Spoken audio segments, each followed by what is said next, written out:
కాకినాడ జిల్లా పులిమేరు దివిలి రోడ్డులో పెద్ద ప్రమాదం తప్పింది. ఆర్టీసీ బస్సును ఐచర్ వాహనం ఢీకొట్టింది. Driver cabin ధ్వంసమైంది.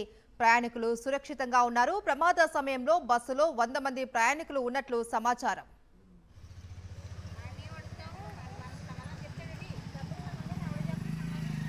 కాకినాడ జిల్లా పులిమేరు దివిలి రోడ్డులో పెద్ద ప్రమాదం తప్పింది. ఆర్టీసీ బస్సును ఐచర్ వాహనం ఢీకొట్టిన దృశ్యాలు మనం చూస్తున్నాం. Driver cabin ధ్వంసమైపోయింది. ప్రయాణికులైతే సురక్షితంగా బయటపడ్డారు. ప్రమాద సమయంలో బస్సులో 100 మంది ప్రయాణికులు ఉన్నట్లు సమాచారం అందుతుంది. దీనికి సంబంధించి పూర్తి సమాచారం మా ప్రతినిధి రాజు అందిస్తారు. రాజు, మహేశ్వరి, పెద్దాపురం నియోజకవర్గంలో త్రుటిలో ప్రమాదం తప్పిందని చెప్పుకోవచ్చు. పులిమేరు ఢిల్లీ మార్గంలో వెళ్తున్నటువంటి ఆర్టీసీ బస్సు మీదకి ఎదురుగా వస్తున్నటువంటి ఐచర్ వ్యాన్ దూసుకురావడంతో ఈ ప్రమాదం చోటు చేసుకుంది. ఈ ప్రమాదంలో ఆ డ్రైవర్ ఇంజిన్ ఏదైతే క్యాబిన్ ఉంటుందో ఆ క్యాబిన్ పూర్తిగా ధ్వంసమైంది.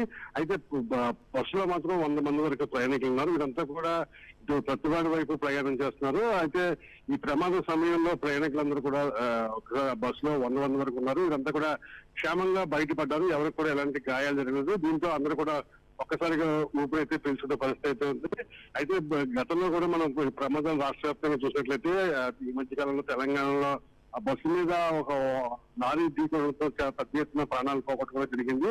తరచూ ఈ రహదారులన్నీ కూడా ఈ ప్రమాదాలకు నిలయంగా మారుతాయని చెప్పుకోవచ్చు. ఇటీవలే ఈ జగ్గంపేట మండలం సోమవారంలో కూడా వెళ్తున్న కారు టైర్ పంచర్ అవడంతో బస్సు కోసం నిరీక్షిస్తున్న ప్రయాణికుల మీద ఆ వాహనం తీసుకెళ్లడంతో ముగ్గురు అక్కడ ఉన్నటువంటి వ్యక్తులు మృతి చెందగా మరో 6 గాయపడ్డారు. తరచూ ఈ రహదారులన్నీ కూడా ప్రమాదాలకు నిలయంగా మారుతున్నాయి. ఖచ్చితంగా స్పెషల్ డ్రైవ్ నిర్వహించాల్సి ఉంటుంది. డ్రైవర్లు ఎవరైనా మధ్యలో నడుపుతున్నారో లేదనేది కూడా తనిఖీ చేయాల్సిన అవసరం ఉంది. మొత్తం మీద అయితే ఈ దివిలి రోడ్డు మీద జరిగినటువంటి ప్రమాదంలో ప్రయాణికులందరూ కూడా సురక్షితంగా బయటపడటంతో అందరూ ఒకసారిగా ఊపిరి పీల్చుకున్నారు. Maheshwari, right, thank you Raju.